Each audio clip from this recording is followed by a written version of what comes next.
Good morning, everyone, and welcome to the inaugural America Invents Act Roadshow. Thank you all for coming in our live audience. We have a great crowd in the room in Alexandria, and I understand we likewise have a great crowd on our microsite who are viewing it remotely, so thank all of you for joining us as well. My name is Janet Gongola, and I am the Patent Reform Coordinator. You might know me throughout the past few months that we have been undergoing our implementation activities, and I'm looking forward to getting to know all of you here today. Now, over the past 6 weeks or so, since the middle of January, we have released a series of proposed rules for major aspects that will affect patent operations and for contested cases or trials before the Board of Patent Appeals and Interferences, soon to become the Patent Trial and Appeal Board. The purpose of our roadshows today is to be able to teach you about our proposals, to place you in the position of understanding them and providing feedback to the agency about them.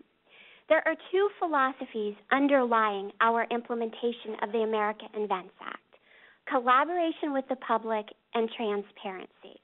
These roadshows are aimed at meeting both of those philosophies. Specifically, we do not believe that we are implementing the America Invents Act in a silo. The best ideas come from our partnership with all of you. We have a great opportunity in front of us to develop a patent office that no other country in the world has and that we in the United States have never had before. In fact, our opportunity is so great, I recently learned as of yesterday at the genetic testing hearing that no other country in the world has a patent clause in their constitution like we do. So we need to make the most of the opportunity that we have presented it in front of us now. So I'm going to ask that throughout today we have a conversation about our proposed rules, that you ask us questions about the proposals that you might have so they're clear to you. We also ask that you give us commentary to the extent you have formed any at this point about our proposals. We want to know what you like about the proposals, what you think we could improve upon, and what you think we need to scrap and start over with. So to effect that, I'd like to ask the Patent Office folks who are in the audience to raise their hands so that you all will know them and can see them, and in case you want to talk to them and give them feedback, please raise your hand so everyone can see you so we know who it is that you should talk to today. So hopefully you've all seen them. We're not trying to hide from you. We are here. We want your feedback. Okay, now we have a busy schedule planned today. I'm just going to start with the agenda.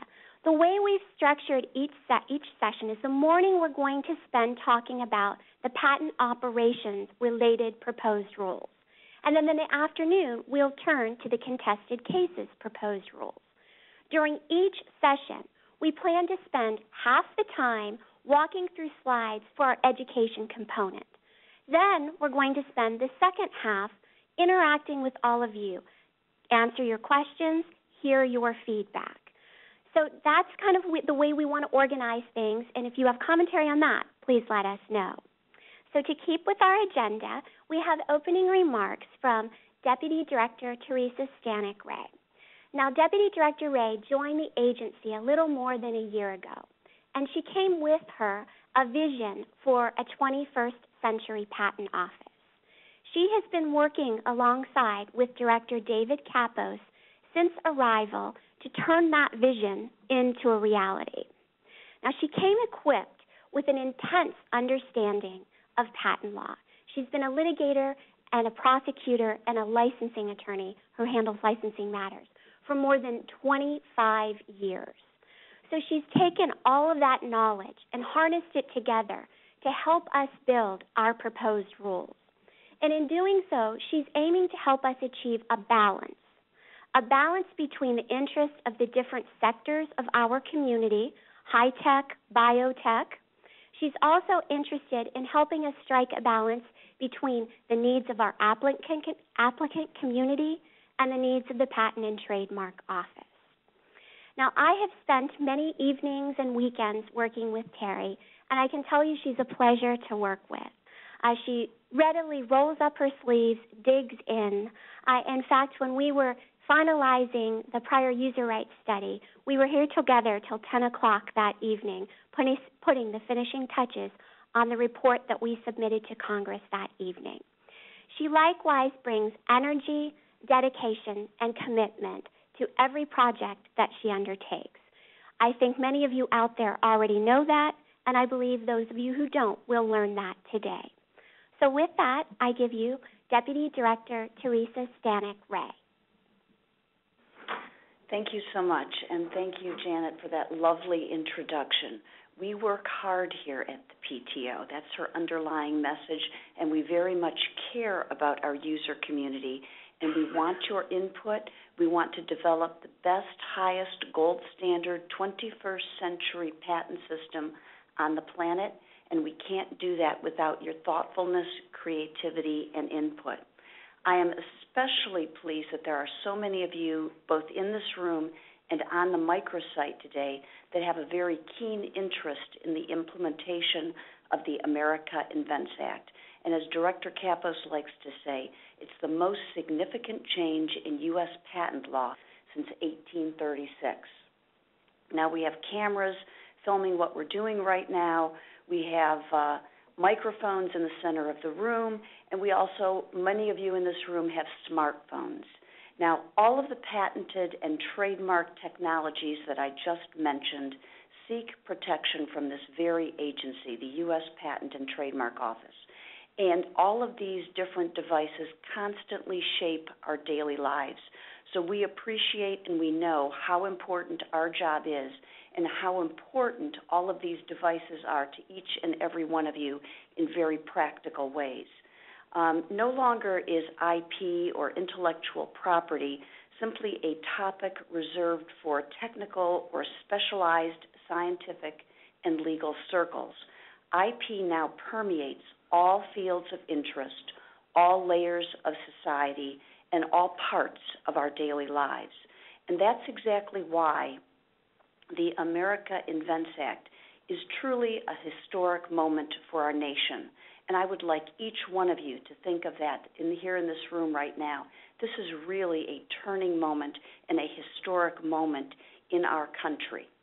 So by building the world's first and only 21st century patent system, which is equipped to manage the demands of a globalized economy, this new law, the America Invents Act, enables a better resourced USPTO to grant IP rights with greater speed, greater quality, and greater clarity. It also advances the President's overall strategy of deploying American innovation to build businesses and build jobs. Now, by cutting costs for independent inventors and entrepreneurs, issuing patents that diminish the likelihood of expensive court challenges, and providing tools to reach patent decisions 3 times faster than in the past, the new law, the America Invents Act, topples many existing structural impediments to business and technological growth. Now, as Director Kappos, Janet Gongola, and the entire USPTO team work diligently toward implementing various provisions of the historic America Invents Act, an ongoing dialogue with our user community is vital, and I can't stop reinforcing that. Not only for us to remain transparent in the process of enacting the new law, but also to ensure that your input helps guide and shape the new provisions and the rules governing those provisions. And that's why, as a part of our ongoing global outreach efforts to encourage the public about the law, we're actually embarking on a 7-city tour throughout the country to explain the philosophy and wisdom behind the proposed rules for various new provisions under the AIA, including things such as supplemental examination, inter-parties review, and post-grant review. We're also conducting 2 sets of hearings on the proposed patent fees that the agency collects, as well as a set of hearings on the intersection of genetic testing and gene patents. Now, while the conversation that we have here today, as well as in future cities, may span the entire breadth of the groundbreaking legislation, I want to share the guiding principles behind the law and the proposed rules that my colleagues will be specifically addressing in a moment. First, the USPTO is committed to the strategic imperatives set forth by our user community to build a more efficient patent system that brings speed, quality, and certainty to IP rights. Second, we must operate responsibly to ensure that we have a sustainable funding model in order to continue being able to deliver the very services that you want us to undertake. Now, under the cloud of trying economic times, the notion of a sustainable funding model is not a want or a luxury. It is quite fundamentally a necessity if we are to continue protecting your new technologies in the global marketplace. Third, in order to empower applicants to make more strategic, cost-effective, and informed decisions about how they prosecute their patents, we must offer more tailored options for your needs, more paths to navigate a technology through the patent office. So let's talk about how some specific provisions of the new law meet these three standards and give the U.S. the world's first and only 21st century patent system. The ability to set and access all our fees to recover the actual costs of the services we provide is enabling us to hire new examiners, streamline new processes, and modernize our IT infrastructure to build out a more user-friendly and innovation-friendly experience when dealing with the USPTO. And to make good on the promise outlined to our user community in our strategic plan, we're alleviating an average wait time of almost 3 years for patent protection by offering inventors the opportunity to have important patents reviewed in 1/3 of the time with a new fast track option that guarantees a 12-month turnaround by the agency. The Track 1 prioritized examination provision allows the USPTO to move with urgency when needed and bring patented American ingenuity that will define the next era of our nation's growth to the marketplace faster. Now, this legislation also enables us to bring online the additional resources needed to help us further combat the backlog of patent applications. We view those as representing an untold number of jobs and innovations idling in the pipeline. Under the Obama administration, the patent backlog has been reduced from over 750,000 patent applications to less than 657,000. And that's despite a 5.3% increase in filings. But additional resources provided in the law are allowing us to push that number down even further and even faster, unclogging the backlog and regaining jobs lost in the recession. The law also establishes a new in-house, within the USPTO, review process for challenging granted patents. By resolving disputes about patent rights earlier, more efficiently, and at a lower cost, we will add greater certainty to and cultivate greater confidence in the American patent system. That confidence, in turn, will invite more companies to do business in the United States and will inspire individuals to work towards the next great medical and nanotech breakthroughs that will sustain America's visionary leadership for decades to come. Now, while speed and certainty are essential to a well-functioning U.S. Patent and Trademark Office, patent quality is of utmost importance to any fit-for-purpose patent system, and we are deeply committed to ensuring high patent quality under the America Invents Act. With the new law, the U.S. will enjoy simple and clear standards for assessing patentability, standards that can be easily applied by examiners and applicants alike. And of course, the foundation for quality is always built on clear, objective, and simple standards. The new law also permits third-party submissions of prior art, a term we in the IP community use to refer to technologies already known in the public, and in the era of tools like Wikipedia, allowing the USPTO to harness the Internet and crowdsource the search for additional prior art helps patent examiners widen the scope of their review and offers applicants heightened confidence in the validity of their patents once issued. Moreover, the ability to challenge patents in-house here within the PTO through a cost-effective review process adds a strong backstop on the quality of issued patents. Now, the sheer number of these provisions will create a challenge to implement, and let me be clear, no one is deeming the America Invents Act a perfect bill. That's why we start a new era in American innovation by rebuilding the IP system from the ground up, and your ongoing input as to how to construct the best rules to govern many of these provisions is absolutely vital. The packages and ideas that we go over with you today are not set in stone, and indeed are only fully implemented upon your feedback, your collaboration, and your buy-in.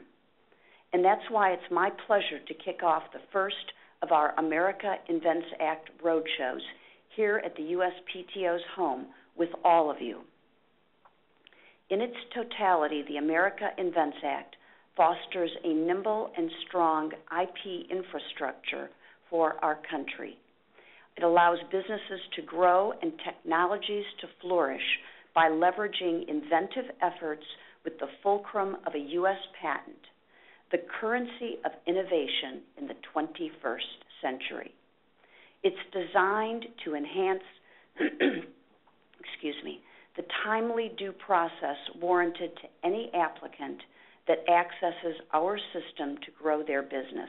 And it's vested in a streamlining and converging of both principles and processes that allow for optimal speed, quality, and certainty in patent rights. So I want to thank my USPTO colleagues for helping us put together today's forum and for speaking on behalf of the agency in explaining our proposed rules. But more than anything, I want to thank each and every member of the public.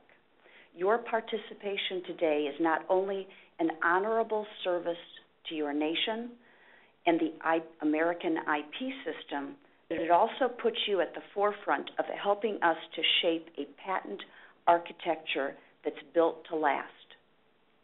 So even after this session ends, please continue collaborating and keep participating. I would like each one of you, when you start up your computers for the day, to have our AIA microsite right there first thing, even before you get to your emails. But while I'm thrilled to be here now to help Americans make the most of our new patent law, the agency needs all of you to speak up and to offer your genuine thoughts on each of these historic provisions to make sure we get them right. The conversation we have today will guide the USPTO for generations to come. So thank you again for your service, and I look forward to your ongoing collaboration. Thank you.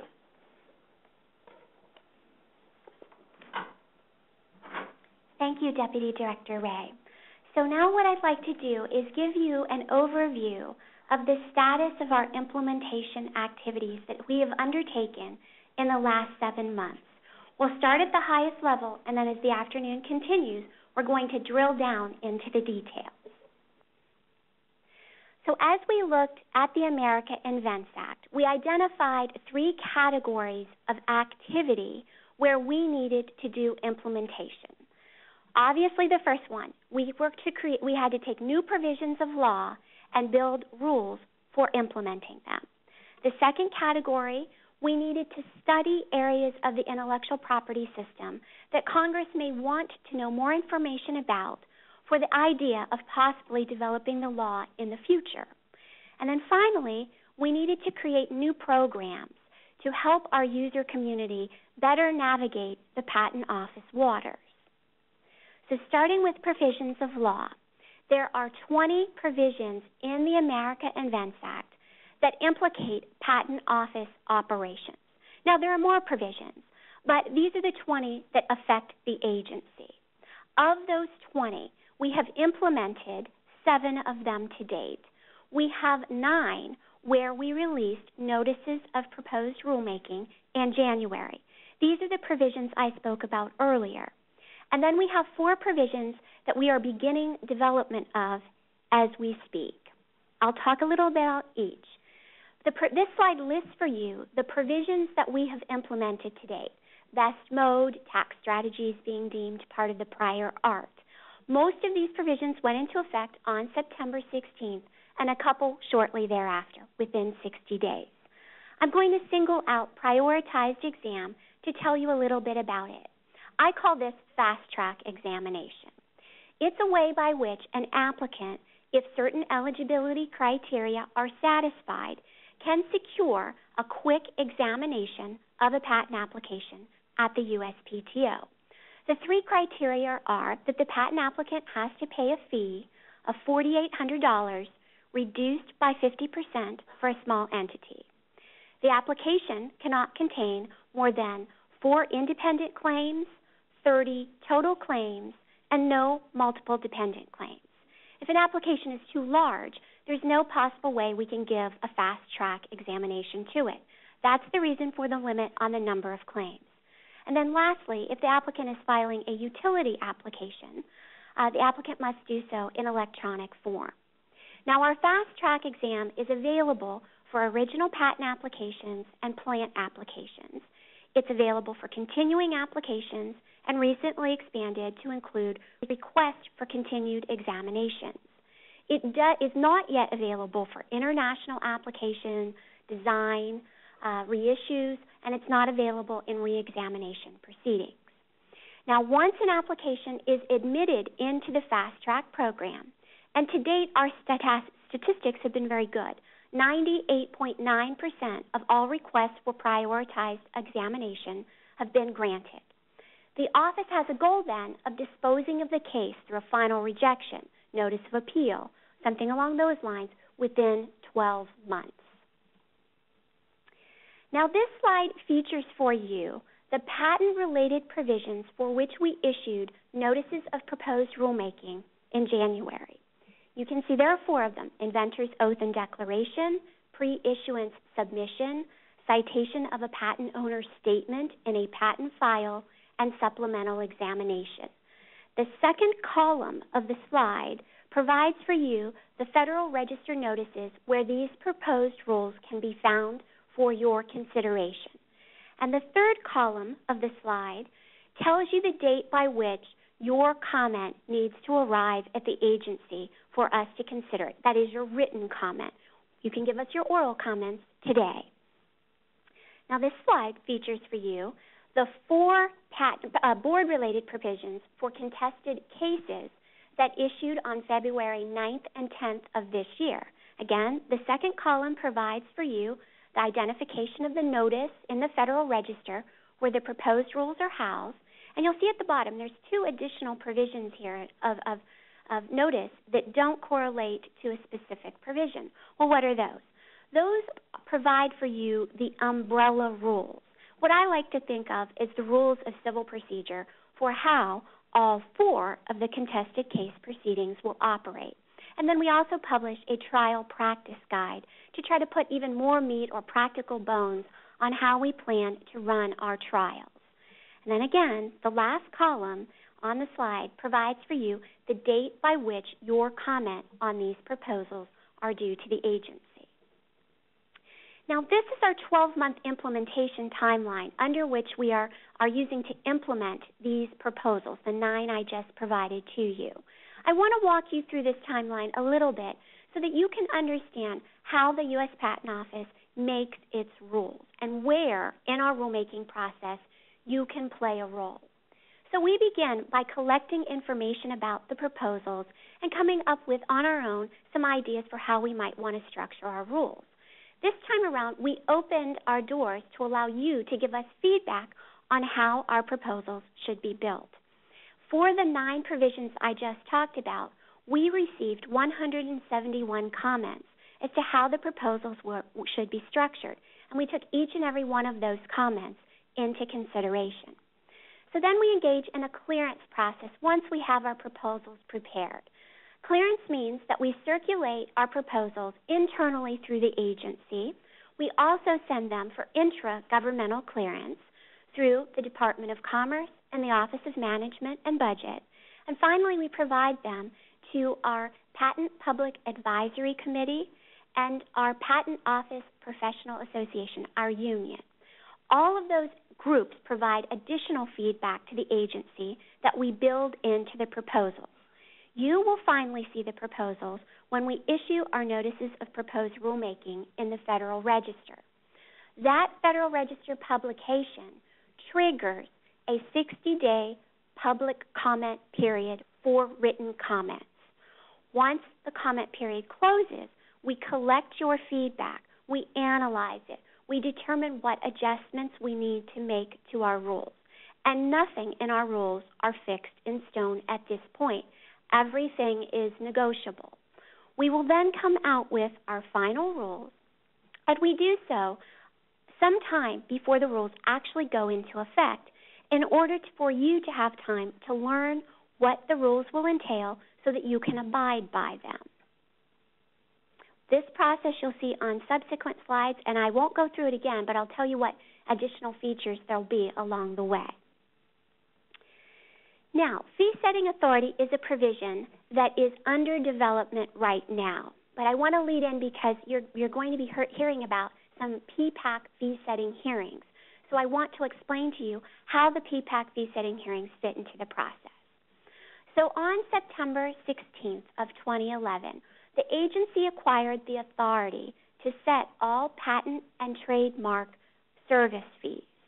But we were restricted under the terms of the America Invents Act to set those fees in a very special way. We had to balance the aggregate revenue we collect from fees against the aggregate cost to run the agency, including our administrative cost. And I try to depict that for you in this balance, this scale right here. On the one side of the scale, we have our fee collections, the revenue to the agency. On the other side of the scale, equally balanced out under the terms of the America Invents Act, we have our agency cost expenditures. So this is the guiding principle that the Act sets forth for how we can engage in setting our fees. But within the range of our 340-some fees, we can set an individual fee at reasonable levels. Now, this is our timeline for engaging in our fee-setting process. Taking all things into consideration, we believe it is going to take us 17 months to set our fees by exercising our fee-setting authority. This means we will be coming out with our notices of proposed fees in June of this year. And then we will come out with our final fee structure in February of 2013. So in between, then, you have the normal rulemaking process we just talked about with a couple additions that I denote on the slides with these diamonds. These are the PPAC fee-setting hearings that Congress requires PPAC to conduct and the USPTO to assist with in the process. Now, we've chosen to set the first PPAC hearing in February, and I'll talk a little bit more about that in the next slide. And then following those hearings that PPAC conducts, they will deliver a report to the agency for our consideration as we build our final fee rules. Now, what about this PPAC fee-setting hearing? Well, PPAC published a notice in the Federal Register at the end of January announcing 2 hearing dates. The first hearing was held on Wednesday here at the PTO. Our second hearing will be next Thursday, February 23rd in Sunnyvale, California. That second hearing, in case you missed the first one, it will be webcast, and you all can participate in that hearing through the webcast using a chat function. So if you want to give comments or give unscheduled testimony, you still have the opportunity to do so. And then written comments are due to PPAC by February 29th.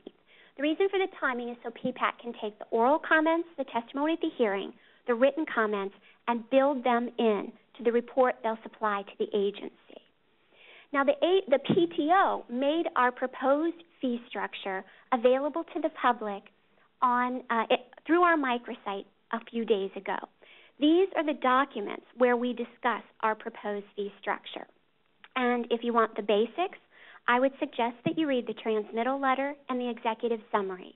That gives you the highlights of the philosophy underlying our proposed fees, the actual fee dollars, so you can see what they look like, and some of the explanation as to what those dollars will mean for application pendency, the backlog, and the financial stability of the PTO. PPAC, likewise, to guide the testimony and the written comments, have posted questions on their PPAC microsite for your consideration. These are issues that the PPAC are interested in hearing about from all of you. Now I'm going to move away from our provisions of law into the study category. The American Invents Act requires the Patent Office to conduct 7 different studies. We've completed 2 of them. We have the genetic testing study ongoing right now. To announce that study to the public, we issued a notice in the Federal Register where we put forth 2 hearing dates. The first genetic testing hearing occurred here at the PTO yesterday. We have a second hearing on March 9th in San Diego, California. And if you want to participate in that March 9th hearing, there is an opportunity still for you to do so. We're going to, again, webcast. You can give unscheduled testimony through the webcasting functions. And then our report, we're going to take, again, the comments we hear at the hearings, written comments, which are due by March 26th, and prepare a report for Congress, which is due in the middle of June of this year. Now, the last topic I'll go into before we start to get into the details will be our satellite office program. Under the terms of the American Invents Act, Congress requires the PTO to set up 3 satellite offices by 2014. Our first satellite office will be housed in Detroit, Michigan, and it is scheduled to open later this year. Now, to figure out the locations of the 2 remaining satellite offices, we issued a notice in the Federal Register seeking your comments. We got great response. 626 comments were submitted to the agency, suggesting specific cities, regions of the country. The agency is currently evaluating all of the comments that we receive to move into the next step. But as we do so, we don't plan on opening the remaining 2 offices in 2014. Next year, you'll see another office roll out, and then the 3rd office in 2014. So we'll be opening them in a staged manner. And for our Detroit office, our plan is to have both examiners and board judges located at that office. Our plan, likewise, is to make it a full-service patent and trademark office, a mini version of our Alexandria campus, where we can cover all examination technologies.